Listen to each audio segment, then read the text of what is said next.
Welcome to episode 69 of Comic Book Nation, the official podcast of Comicbook.com. I am your host, Kofi Outlaw, and with me for this 69th event is my co-host, Matthew Aguilar. What up? And our original Comic Book Nation Trinity member, Brandon Davis, is back on the couch, and he's all smiles today. Episode 69, nice. Yeah. 69 episodes. It feels like 69 plus another 100, but, you know, that's neither nor here nor there. Wow. Today, we are going to be talking about quite a lot of exciting things. There are some big shakeups in the Star Wars universe I think we probably should address. We are also going to be talking about what's going on in the Marvel TV universe. Some bad things happen there as well.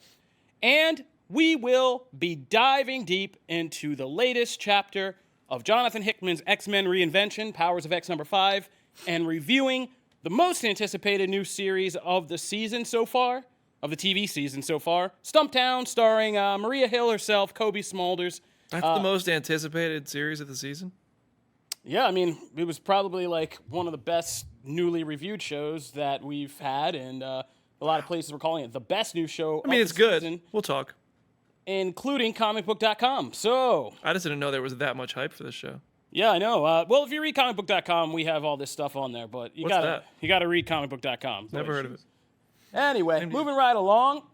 First things first, I thought we'd jump into the Star Wars universe because we got a big piece of news last night, which is that Marvel's guru, the man who made the Marvel Cinematic Universe happen, Mr. Kevin Feige, is going to be making the move over to the Star Wars universe, which is really not that big of a move. It's all under Disney's house, but this was a big deal, and he's going to be overseeing a Star Wars movie, which I don't think anybody saw coming. Anybody here see that coming? I thought everybody saw that coming. I didn't. But mostly because, like, he's busy. Like, I don't know. Like, I mean, like, on the internet for the past few years, everybody's been like, when's Kevin Feige going to do Star Wars? And even though he said no, people were still like, well, when's Kevin Feige going to do Star Wars? oh, yeah. I never thought it was like, I mean, the internet Yeah, that's says the a lot of internet things. wants a lot of The things. internet says a lot of things. Patton but, like, Oswalt has said he wanted a lot of things, but, like, yeah, there's a difference between, like, the internet saying something and then something actually happening. And this is something that has now actually happened. It's been announced. And Kevin Feige is going to develop a Star Wars movie. We don't know what it is. We know we're getting a new era of Star Wars coming up after The Rise of Skywalker finishes out the sequel trilogy this fall. But then the door is kind of wide open. We know Rian Johnson's been working on a new trilogy. We know the Game of Thrones showrunners are working on a new trilogy, and that will be the first new thing that we visit after this Skywalker, Rise of Skywalker sequel trilogy kind of ends. So it'll be interesting to see that kind of where Kevin Feige ends up and what kind of role he begins to play at Lucasfilm. Because you got to imagine this isn't just, I mean, what we hear is that he's developing a Star Wars film, but you got to imagine, like, it doesn't end there, right? Like, at this point, you think Disney is looking at Kevin Feige as a much bigger type of executive and kind of shepherding some of these brands. And it seems just a little serendipitous that, you know, after Star Wars has had these kind of problems early on in its Disney launch, and you have, like, CEO Bob Iger kind of pulling back and saying, hey, you know, we made some mistakes early on, but we've learned, we're cleaning this all up, and, like, we're going to be doing things differently going forward. Like I said, it seems kind of serendipitous to have all of a sudden the announcement that, oh, we're putting Kevin Feige in this franchise, but he's just doing this one movie, right? It seems like this would probably grow into a bigger role within Lucasfilm/Disney for Feige to basically be the guy who can really string these properties together and make them into cinematic juggernauts. That's just my speculation, but it seems to fit with what we're seeing here. How about you guys? I mean, I think it, yes, do I think that could happen? Sure, I'm not ready to, like, jump the light speed ahead and go like, yeah, he's overseeing Star Wars, and is he gonna leave Marvel and like all this other stuff? I'm like, well, just pump the brakes. Like, we don't even know what developing a movie means as far as like how involved he is, what his role in that. It could be a lot of things. So I'm like, could that happen? Yes, absolutely it could. But do I see Marvel, yes, I know they're all under the same umbrella, but Marvel still kind of has a vested interest in putting Marvel first before other things underneath the Disney umbrella. I don't necessarily see them going, yeah, sure, let's loan him out to Star Wars and let that become a priority. I think at the very least he becomes a producer on a lot of movies going forward. Like, I don't think it's a one-time thing. I mean, but not in like a heavily involved role. He'll probably just be like a consultant giving notes and giving ideas. I mean, he did that with the Amazing Spider-Man franchise back when Andrew Garfield was Spider-Man. He knows the Star Wars stuff. He's a big fan. That's why I think he does Marvel so well, because he's a big fan. So I think that they're just going to pull from his brain a little bit, and that doesn't hurt anybody. Kathleen Kennedy, according to a top source at Disney, in the first report, is still in charge, and I don't think that's going to change. I don't think you dethrone Kathleen Kennedy for Kevin Feige, because he can't do both. He didn't have time for Spider-Man. Yeah. How can he oversee the two biggest franchises in the world? But I do agree with you. Although I think he had time for Spider-Man. If you've got this resource, why not use it? Yeah, I totally get that. This one was also a passion project. He had an idea that he was very passionate about. He pitched to them, and they were like, yeah. So this is a passion project. We always say these things, but we always talk about this creative space without the financial realities to go with it, which is if Kevin Feige produces a Star Wars movie that has a much bigger, better reception than most Star Wars movies that have come along before that, then the dump trucks of money come out, and then things change. So, like, where do you gauge that? I'm just curious, because I'm in the camp of I really enjoyed The Force Awakens. I didn't enjoy anything else that came out except the last scene of Rogue One.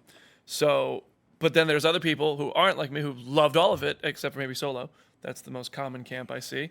And Richard is in the control room. Booth, saying it's all good. But so where do you gauge that? Does it have to, what level of success does Feige's movie have to have, either critically or financially or both, for you to say, well, maybe we should use it for everything? The $1 billion is always now the mark. I think it's the $1 billion plus less divisive splits between fans. A Star Wars movie that I don't believe in a Star Wars movie that will unify everybody, but I do think you can score one that will bring fans together, in opinion, more so than what we got necessarily with the sequel trilogy or in Disney's first phase of rollouts with Rogue One, Solo, and the sequel trilogy. So, I think that's highly possible. And making things that are kind of universally crowd-pleasing is Kevin Feige's specialty. So I think that's the success that you would need to see happen there before the dump trucks of money inevitably come out. But, all right. Maybe he'll get another one up to $2 billion. I mean, that's a good thing, but that has to be one hell of a Star Wars event film. Sure. No, I know. I agree. So we'll leave it there because this is still taking shape until we know more about what Kevin Feige's planning and what Star Wars films are coming down the pike. We'll have more to say on that. I don't think we have to worry about him leaving the MCU anytime soon. I think Matt is right about that. Let's not jump the gun. In other Star Wars news, while we're still here, it's funny that Kevin Feige is coming in as the beef has been unleashed. This was spicy. Yeah, there's beef in the Star Wars universe between the old and the new masters. So George Lucas and Bob Iger kind of had a little war of words earlier this week or over the weekend. I forget where we are right now. So don't ask me about time or space. But they had a war of words where George Lucas basically came out, crapped on The Force Awakens, and Bob Iger shot back and clapped back with, honey's just too bitter because we didn't use any of his ideas for this. And, yeah. That's disrespect. Yeah, and it's funny to see because I remember when Disney purchased Lucasfilm, years back, and during that whole transition, there was this very kind of sugary veneer of everybody, and especially Disney side, praising George Lucas and his vision and everybody, while Lucas was trying to make sure he got his billions by saying, Disney, it's good in good hands. I'm so excited to see where the franchise goes from here and excited to watch it as a fan. And now here we are. But it makes sense why at the time he did that. Yeah. One, because how much was some stupid amount of money. Yeah, stupid amount of billions that he was trying to get in his pocket. But it also makes sense because, when you read the Iger quote in the memoir, right, that he wrote about that, at the time, Lucas was under the mistaken impression that they would use his story. Yeah. Like, just all out, authentic. For just background for Star Wars light people, like, Lucas always had a 9-film vision for Star Wars. Yeah. So he had a saga already planned out. He started in the middle, but he knew the prequels early on, and he knew the sequels, if only in, like, story sketch form. Yeah. So he always had this plan. Suffice to say, Disney has diverted from that plan. And they bought those plans. Yeah. Release the Lucas cut. Because they bought the 3 scripts. Yeah. And then we're like, but then Iger makes a very clear point numerous times in the thing of like, yes, he says like maybe we could have like handled the meetings themselves better, but he says numerous times in there that like we always told him like, look, we might take ideas, but this is not a promise to make these movies. And then the meeting where they pitched it, not even pitched it because they don't have to pitch it to him, but the meetings that they were like, here's what we're doing with JJ in the room. And then he was evidently felt betrayed and mad after that is surreal. Like that whole thing is crazy, but I mean, it's George Lucas. It's the classic mistake of somebody giving up their creative baby to a big corporate overlord and thinking it's all going to work out and be wholesome for them, and only to find out corporate masters might have some different ideas. I mean, he could wipe the tears away with the billions of dollars. Yes. I don't really feel bad. Yeah, I mean, and to be fair, it was also he got, after He gets like vision of Speaking of 3 somebody movies. who's been down this path and didn't get the billions, yeah, you're okay. You got the money. So, And it was after he had already executed his vision unedited in Yeah. the prequels, Yup. and we saw how those were received. There was a mixed reaction, but so they had cool lightsaber fights. They had cool, like he even talks about some of the ideas that like he had for these, and you can look at it and go, I'm kind of glad they didn't do that. yeah, exactly. Like, so, Kind of glad they. but it didn't was just funny. It's funny to see, people who were just sleeping on billions of Star Wars money getting into these like little catty fights. Yeah. You didn't use my idea. F your idea. Like, I love it. Like, I feel like the whole country's just becoming like one big talk show. Like, we're all becoming the Maury show. It's great. But, I mean, in the end, who cares what George Lucas thinks? Where this train has left the station, like, we're well past the George Lucas years. I'm sure you can make a bunch of fan videos saying if George had made the sequel trilogy, and those will keep you entertained for a while. So, keep you busy with that while we move on. Finally, last but not least, we got a new Star Wars attraction coming to the Star Wars Galaxy Edge area of the Disney theme parks. It's called Rise of the Resistance. We don't know much about it yet. They just announced it today. But basically, it looks like you will be kind of a walkthrough. They say it's like a 3D or 360 immersive total experience of putting you in the position of a resistance fighter, helping to fight the First Order. And it looks like one of those kind of like crazy rides, almost like the Back to the Future ride. It used to be at a Universal Studios or something. But that's just my early impression from the video that's on Good Morning America, and which you can find on Comicbook.com Star Wars. But yeah, so Galaxy's Edge continues to expand. And before you know it, by 2023 or so, Disney's going to look a lot like Star Wars and Marvel all over the place. Which is going to be fun for me. I'll be going back to those parks then. I was gonna say I've yet to make it to like Galaxy's Edge and see a lot of the new stuff that has appeared over the last 2 years. So like I'm excited because like by the time I get there, this place will look awesome. Yeah, I mean by the time I get there, my kids will be like piping. Galaxy's Edge right is in so cool. Age. Can't wait. It is so cool. You walk in and like you're in Star Wars. Yeah, man, it looks really. I mean, it there's looks not really like cool. much I like to how they're do. fitting in this resistance thing to the area that they built and how they're kind of putting the attractions into that world that they've built, and it's really cool.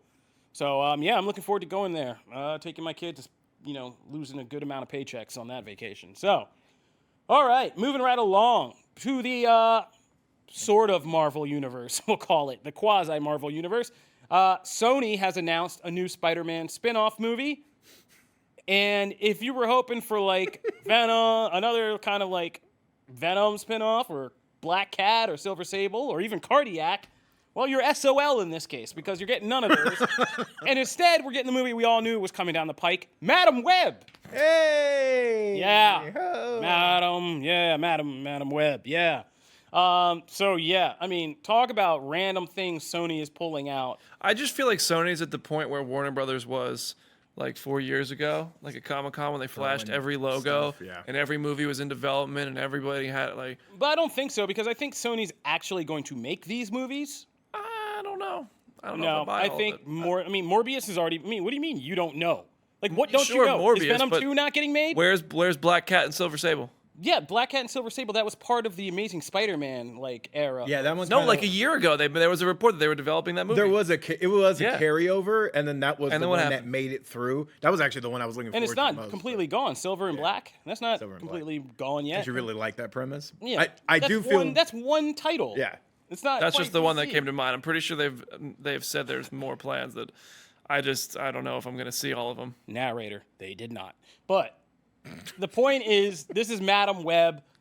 Who is Madam Web? Well, Madam Web is several people in the Marvel universe, and I think it's important to note like what we could get here. One of them is the old lady Cassandra Webb, who is an old lady who has a neuromuscular disease that basically kind of Stephen Hawkins her, and she has to be in a life support system that looks like a giant web because that's convenient for everybody medically. But she has these intense psychic powers. She is telepathic. She has clairvoyance, and she has precognition. So basically, she can read minds, see situations far away from her, and see into the future. I.e., she is the best plot device ever Yeah. for a comic. That's why she's always in the middle of every event. Yeah, she's the seer, basically. Yeah.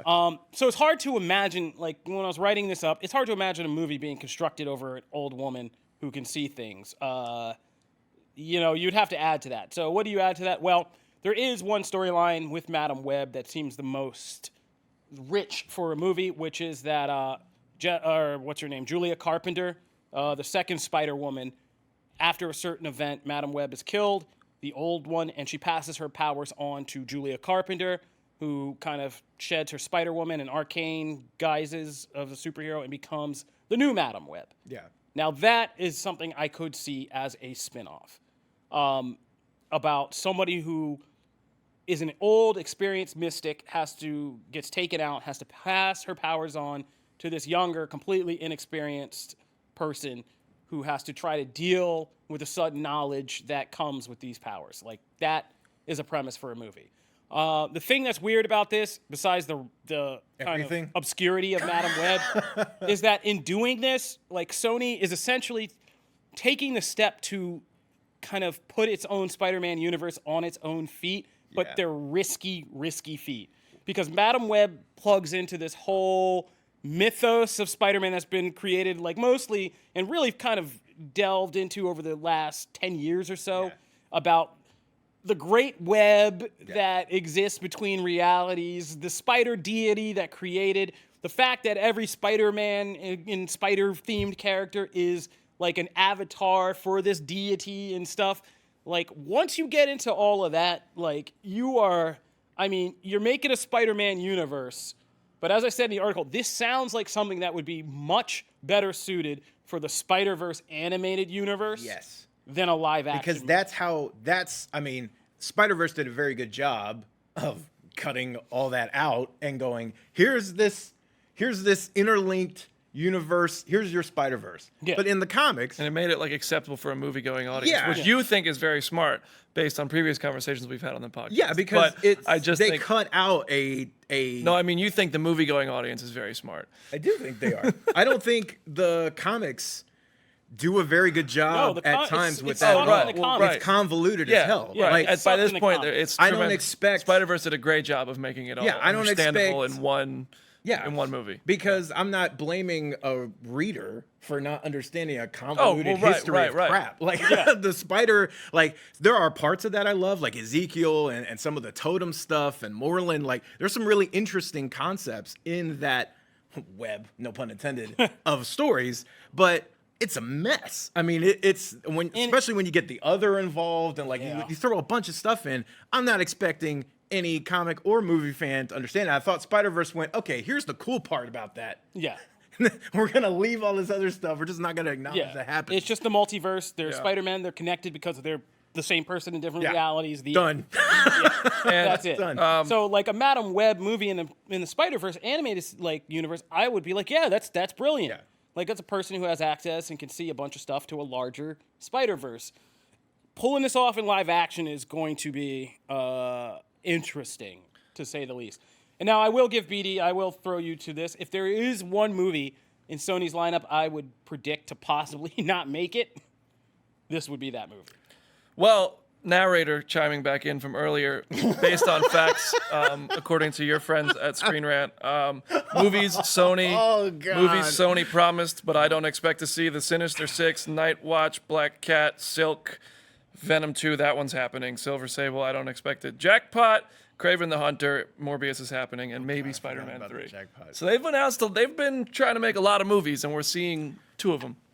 Now, to was be 10. fair, like 3 of those Yeah, those are all for like a lot of were those are from in the Amazing Sinister Spider-Man. Six era when Yeah. they were. It was still like right The only around ones- Amazing But Spider-Man. I think Silver and To be Black fair, and Kraven I'm were not the saying only you're wrong. I'm survivors just of saying, that. to be fair. Yeah. Yeah. Kraven the Hunter. Right, and- my point was just that they've promised a lot of movies along the way, and the plans keep shifting. So I think just because You they're spent a shopping lot of this, time looking that up. Was it a payoff? Everything you were hoping? I was just waiting to get to it. But I think my point is that they have these ideas, and just because they're developing a movie doesn't mean we're going to see it. So Madam Web, maybe they just think it's an idea and they're shopping it around and trying to get people attached to see if the movie will work. And we may never see it if somebody's like, this might not work yet, at least. So that's Brandon Davis answering my question where I said I think he might be right and this movie might not make it. So I don't have a ton of faith in this, only because of the things we mentioned before. Yeah. If like this is very tricky, this is a weird character to build as a solo thing. I would feel better if they had announced another movie and they went, "Oh, Madam Web's going to be a part of it." Like, yeah, that opens some interesting opportunities. But Right. as a solo, I don't have a ton of faith that this makes the jump. I think at some point it'll be like, "Hey, we'll spin it a different way." But we'll see. Maybe they'll prove me wrong. I don't think they will. Moving right along. This microphone hates Other me. strange news in comic book programming. We were so excited because Marvel TV was continuing to build with a Hulu universe that was going to be kind of a supernatural theme, darker theme, side of the Marvel universe, or the Marvel kind of cinematic or TV universe. Basically, we were getting a Ghost Rider series on Hulu with Gabriel Luna's Robbie Reyes and a Hellstrom TV series on Hulu with the Hellstrom siblings. Well, one of those is dead, no pun intended, and it's Ghost Rider. The Ghost Rider series for Hulu has been canceled before it ever began. It seems like Gabriel Luna's future in the Marvel Cinematic Universe is kind of kaput. It looks like his Ghost Rider will just be an Agents of S.H.I.E.L.D. creation, and we'll move on to something else. Now, this has led, of course, it is sad for people like myself who really wanted to see this particular version of a Ghost Rider TV series. But there might be a silver lining here, which a lot of people instantly predicted as soon as they heard this news. Brandon Davis, would you like to tell people what the silver lining might be?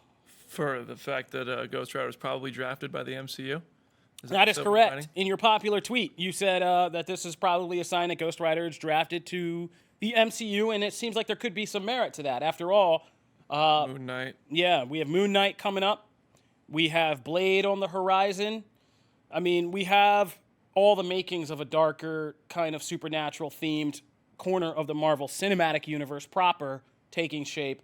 And it's not at all outside, and we don't know this for sure yet, but it's not outside the realm of possibility at all that, yeah, they decided, I want Ghost Rider. Yeah. And they're going to bring him back. I mean, And also, I saw a lot of reactions that people were very upset about this. I enjoy Gabriel Luna in the part as well. I haven't watched all of Agents of S.H.I.E.L.D., but what I did watch, I thought he was great. But they said at Comic-Con, they straight up said Doctor Strange and the Madness in the Multiverse of Madness is going to be scary. And then Kevin Feige was quickly like, and it's going to be rated PG-13, just so that people could stop that conversation before it started. But, maybe they're going to start diving into actually dark content in proper MCU, because I know Netflix and Hulu have not. I guess you could call them MCU, but I don't, because they're not really connected. We all know Marvel TV and Marvel Studios operate differently. The stories operate differently. They make nods to one. Well, TV makes nods to movies. Really, movies don't really make nods to TV anymore. But I think that maybe with Disney Plus and all, I mean, we're getting how many Marvel titles per year if you count movies and TV shows. They have to vary in tone. I think maybe they start making some actually dark stuff, especially on Disney Plus. Yeah. And if Ghost Rider comes to the MCU in Disney Plus series or movie form, you have to. They're making Blade. There's no way Blade is going to be a feel-good movie. Yeah, they're making Blade. They're making Moon Knight. Moon Knight could be very like. Yeah. It's just weird to me that I did not expect this one to be the one that fell through. I expected Hellstrom. Well, I mean, I thought that yeah. would. it I mean, seems like yeah. in the comics they've backed off the Robbie Reyes character and are going back towards like the '90s Dan Ketch, Johnny Blaze, that whole mythos. I mean, He's an Avenger right now. who? Robbie Reyes? Yeah. I've kept up. All I've read. I mean, they have dipped. The comics have dipped into like Ketch's like part of a storyline right now. Some of the other Ghost Riders are, but they keep pushing him as like he's an Avenger. He is the Ghost Rider, and so that part is like it would make sense. He's the easiest to translate for me from Robbie a Reyes? grounded material. Like the MCU likes to take like a grounded Yeah. approach to characters. Robbie is the easiest to transfer. I think if you're doing a movie, you don't have to pick and choose. I think they'll take on the whole thing. Oh no, I'm just saying like he's made You want for a an multiple MCU Ghost thing. Rider movie. I think they'll take on the whole mythos and the demonic Yeah. background to it all. Like Yeah. that'd be no pun. Again, we're full of freaking Yeah, puns no, today. just keep But going. it would be the perfect vehicle for like getting the demonic side into a more grounded, combining the grounded MCU in like I just a think with his demonic brother. thing. I Like, think yeah. the dynamic between him and his brother and the family element Yeah. there, it's just more. No, It's I agree. served right up on an MCU. I mean, it platter. was created in the time where Yeah. knowledge of Marvel being mass media Yeah. was there, and so like I agree, and that's why I wanted to see it. But and the Latin culture stuff also, like I wanted to see. I mean, it's like what we talk about Sam Alexander all the time, right? Yeah. Like that was made for an MCU thing. Yeah, if the character came out between like 2012 and 2016, It's like I'm pretty sure they were just made for movies. I do find it funny that they might have just killed Hellstrom in the comics, but as Hulu was like, oh, Jeff that Loeb. one's good, to go, and then Blade stabs him in a book this week. But Jeff you know, Loeb must whatever. just wake up every morning and be like, "Is this character still there? Please." Yeah, they do kind of seem on life support. Yeah. All right. Well, when we come back, we are going to deep dive into our review of the new TV series Stumptown, and we are going to discuss Marvel's Powers of X #5. So be sure to stay tuned for that. All right. So let's talk Stumptown. Stumptown was called one of the best new shows. It got some of the best critical reviews of the new season of shows, including Comicbook.com going out and saying it's the best new show of the season. Well, then you know it's true. Yeah, I mean, yeah. From the proud people of all our reviews and assertions about TV shows, comics, and movies. That's right. But yeah, we all watched Stumptown, and just a quick overview. I mean, I know Matt really liked it because I watched him watch it in real time, and I actually really liked it. And I don't necessarily even like cop procedural shows. I'm so burned out on those and medical procedural shows. I kind of hate both of them.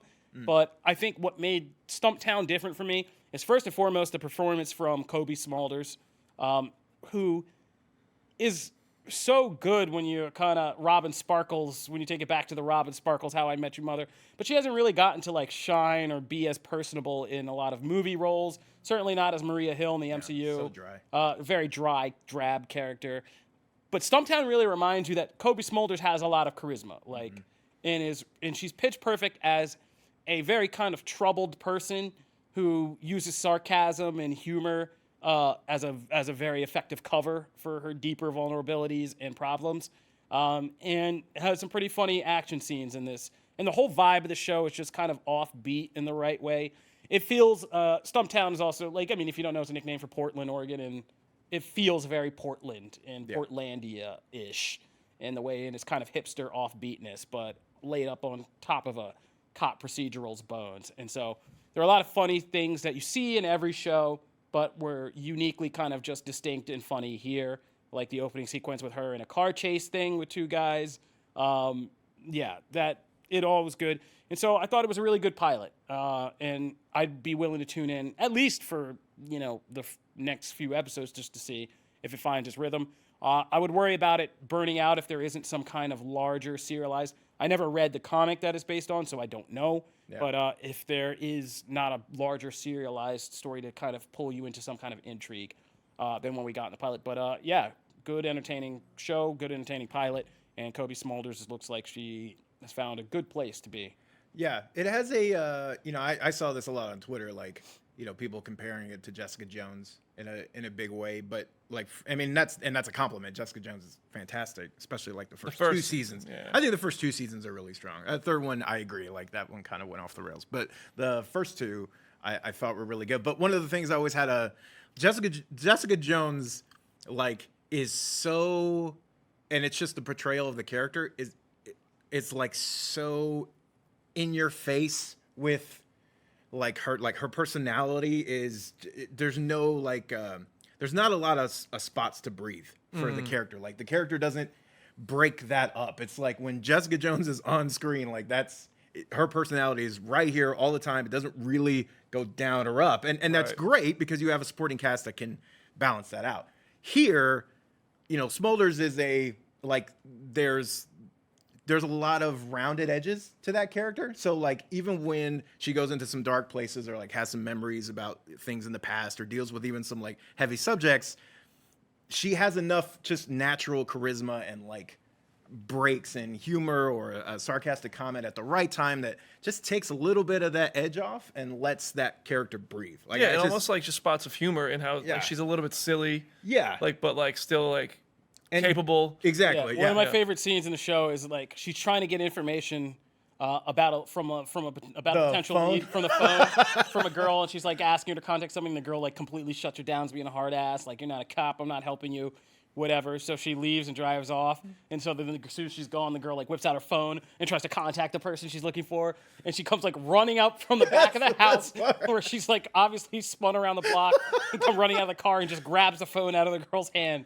And it's just like, there you go. I just love the blatantness of it too, because she doesn't even try and be quiet. Like, she's just booking it, like, just hoping that the person doesn't. Like And I then said, she steals the car later in the episode. Yes, that's great. Kobe Smulders, like, really sells these moments, like, when she comes just running out, grabbing the phone, like, aha, like, And it has there's a vintage, like, Rockford vibe to this show, like the stuff in between. The characters are, yes, you go in the sequences and you're like, okay, I'm gonna meet the best friend, or I'm gonna meet the the family part. But there's always, like, a little, like, it's done very organically.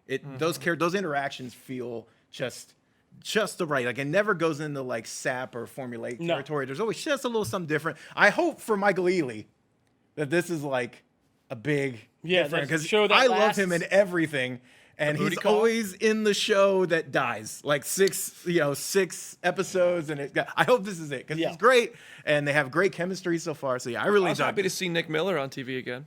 Yeah, Jake Johnson. I mean, he holds down a lot of the most important parts because he has, like, the kind of ability to bring, like, wit and humor to heavy parts, and so, like, this episode does have heavy parts when it's dealing with Kobe Smulders' character's kind of.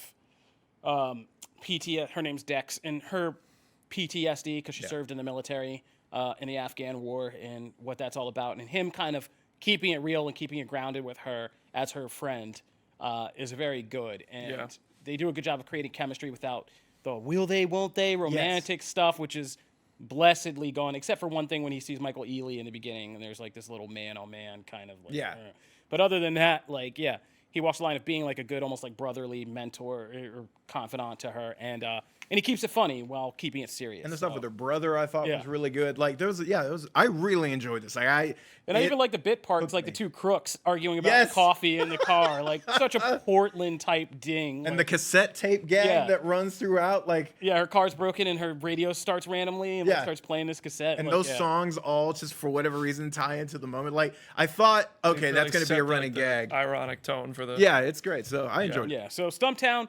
Yeah, pretty good. Score 1 for comic book adaptations. Pretty good. It made me want to go. I never read the book either, and it made me actually want to go back and, like, I might go read the book now, because Greg Rucka. Yeah. So, all right. So that's good. We're off to an okay start with this TV season. We've done some things for American Horror Story, Stumptown. Hopefully it stays this good. Also, South Park came back last night, and it was also hilarious with Mexican Joker. Man, oof, we did a thing about that. It's up on the site now. But let's move on from TV to comics. Marvel's Powers of X #5 hit stands.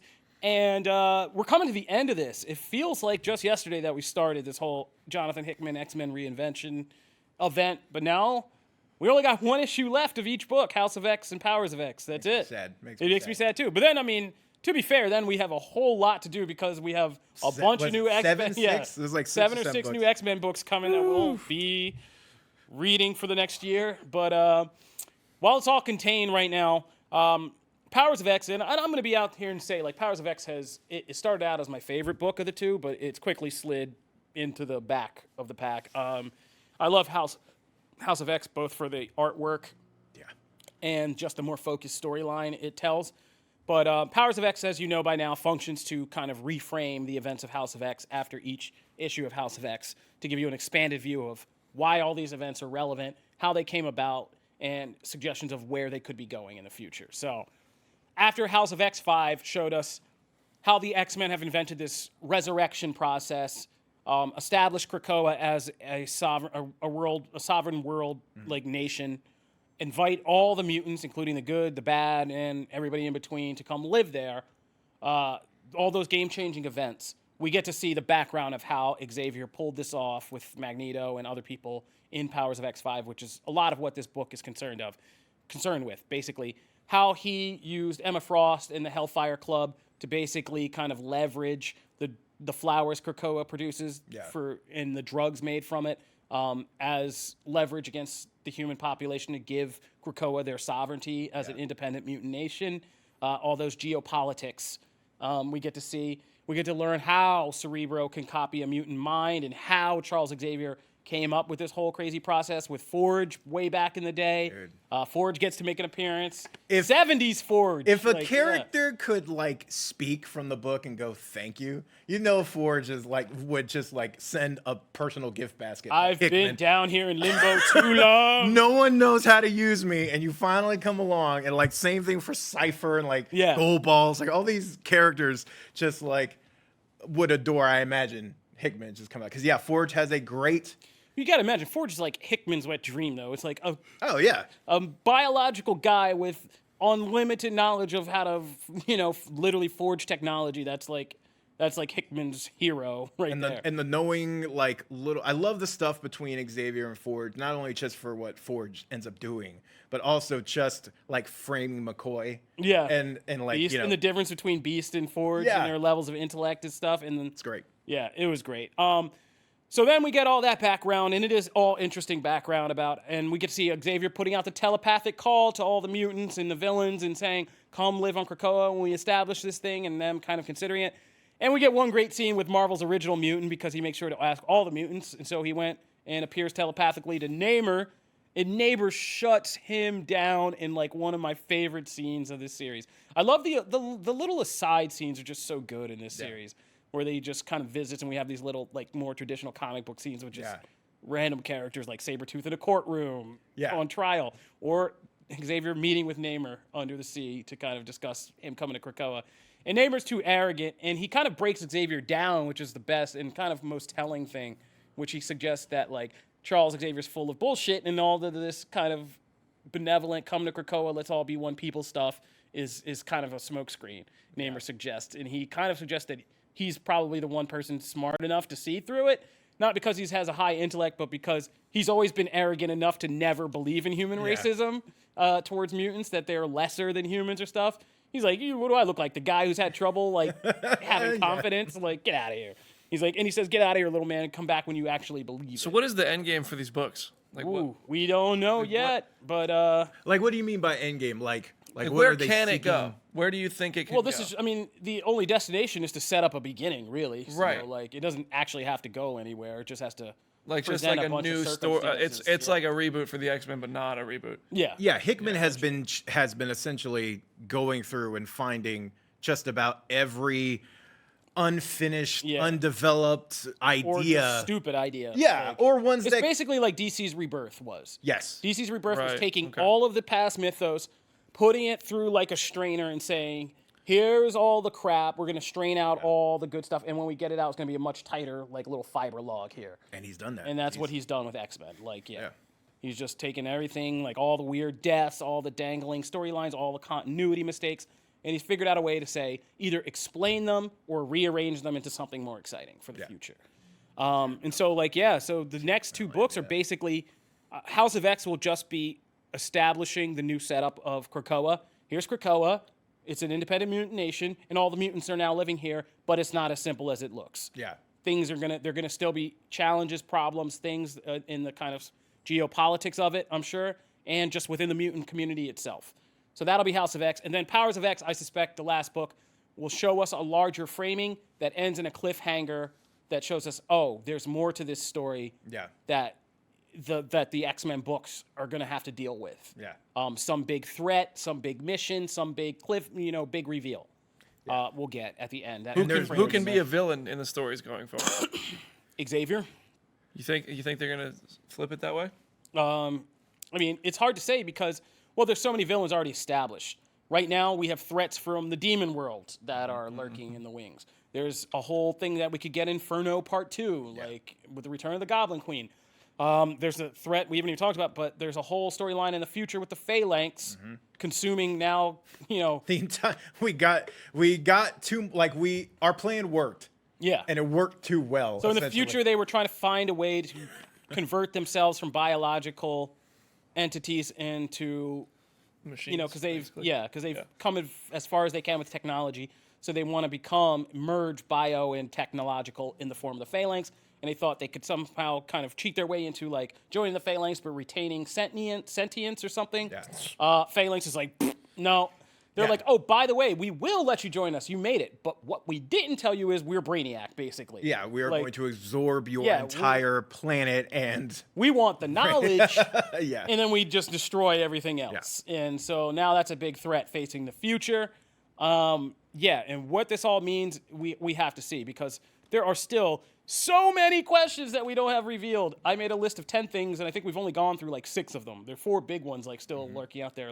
Where's Moira during House of X? Yeah. What the hell happened during her 6th timeline? When is this timeline in the future happening, and why are they trying to do this thing with the Phalanx, and what's it going to mean for the present day? All of these things are still unclear, but there are definitely things that can be set up as the conflict for the X-Men books to come. And you talk about a villain. I mean, I think one of the biggest villains that comes out of this most likely is Sinister, because Sinister Hickman has laid that foundation numerous times of he's the one that is has the greater idea of what's happening and has been actively plotting and playing everybody who thinks they're playing. Yeah. And so I think that coming out of here, I think he will be one of the biggest cards in that area. I also think just as we go on, because when we come out of here, the mutant kind will be the dominant species.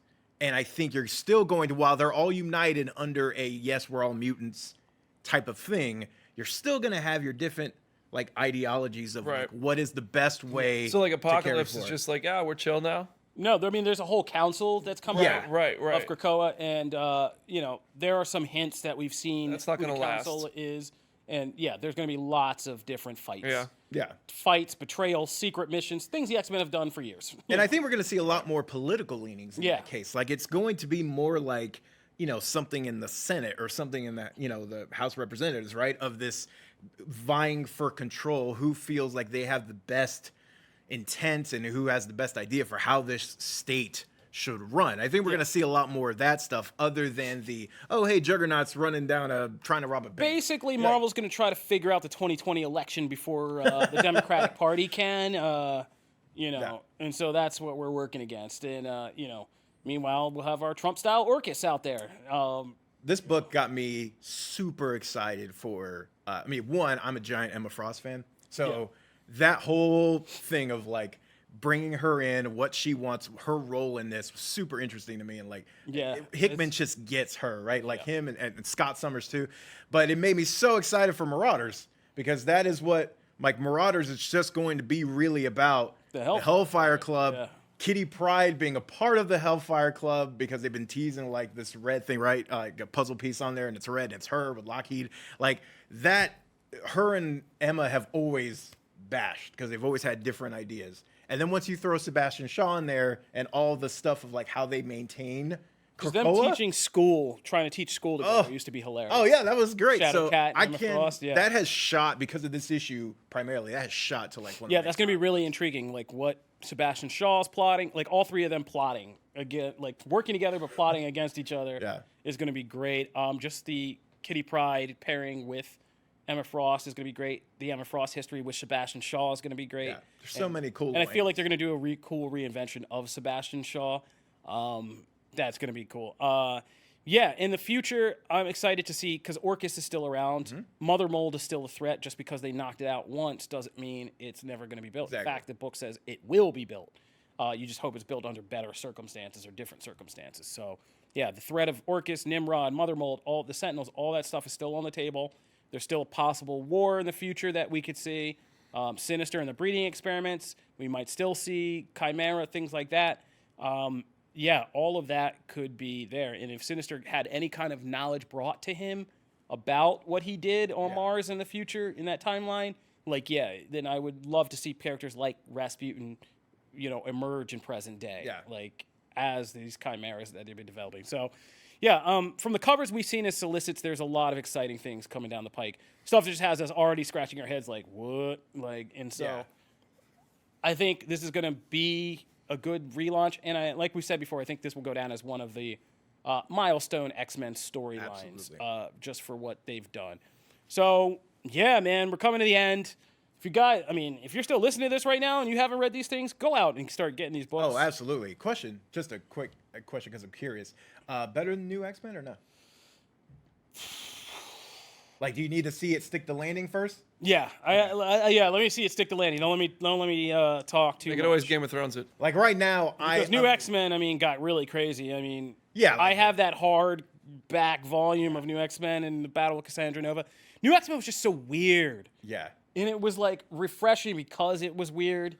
And Morrison's done that with like Green Lanterns. But like all the things with like Beak and that whole class, No Girl and the fart guy or the gas guy, like all of that stuff was quirky, fun. But it was like us in the when the 21st century started trying to be futuristic and quirky and cool for future's sake. Yeah. And it wasn't just X-Men. New X-Men is guilty of that. It's everything in culture. Yeah. But this is actually like more of a just independently good creative story, not like shaped by the times, not like let's take the X-Men out of costumes and put them all in leather jackets and stuff, like in these new weird costumes. Unless the ending just completely whiffs. like just this is like this surpasses that for me. Like, just in a sheer for the same reasons, because I just like it as a story on its own.